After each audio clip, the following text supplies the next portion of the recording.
Landownership in the Philippines under the Americans.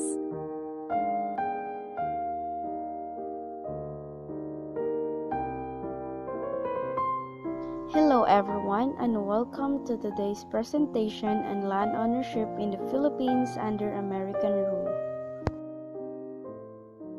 In this video, we'll delve into the problems faced by Filipino farmers, the solutions proposed by the American government, and the consequent impact on society. Problems. Let's start by addressing the core issue, landlessness.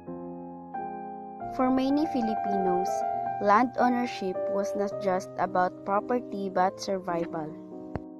Landlessness fueled social unrest, as poor farmers were burdened with taxes for the very land they lived on. Moreover, tenancy prevailed during this period, exacerbating the plight of the agrarian class. Solutions.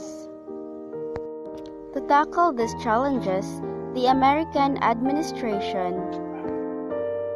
proposed several land policies aimed at distributing ownership among Filipinos. First, the Philippine Bill of 1902. The Philippine Bill of 1902 laid down regulations for the disposal of public lands. It permitted private individuals to own up to 16 hectares of land, while corporate entities could acquire up to 1,024 hectares. Notably, Americans were allowed to own agricultural lands. Second, Land Registration Act, or Act No. 496. The Land Registration Act introduced the torrent system, mandating the registration of landowners' names. This move aimed to establish a more organized system of land ownership, enhancing clarity and security. Lastly, the Homestead Program. The Homestead Program of 1903 facilitated poor farmers access to agricultural land. However, this opportunity was limited to northern Luzon and Mindanao, as colonization efforts faced challenges in these regions. Consequences. Despite these efforts, land ownership disparities persisted and in many cases worsened under American rule. The absence of limitations on land accumulation favored the wealthy, while public lands often ended up in the hands of American and Filipino elites. Impact on society. Consequently, the lack of support mechanism in land reform left many farmers with land but little else. This scenario forced many back into tenancy, perpetuating a cycle of poverty and disenfranchisement.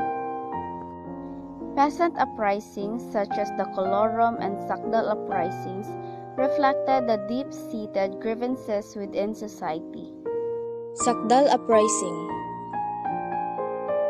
The Sakdal Uprising of 1935 in Central Luzon epitomized the struggle against social inequality. It spanned 2 days, showcasing the deep-rooted grievances surrounding land ownership and tenancy. Partido Sakdalista. The uprising was a culmination of effort by Partido Sakdalista founded by Benigno Ramos. The party advocated for radical reforms, including the abolition of taxes and equal land ownership. 1935 Commonwealth Period. As the Commonwealth period dawned in 1935, tenant uprisings surged, prompting President Quezon to propose social justice program. These initiatives, such as National Rice and Corn Corporation and the Court of Industrial Relations, aimed to address landlord-tenant disputes. Failed solutions. However, despite numerous programs, the persistent issue of budget constraints hindered progress. The onset of World War II further derailed interventions, leaving the plight of Filipino farmers unresolved. In conclusion, the legacy of land ownership under American rule echoes through Philippine history, shaping the socio-economic fabric of the nation.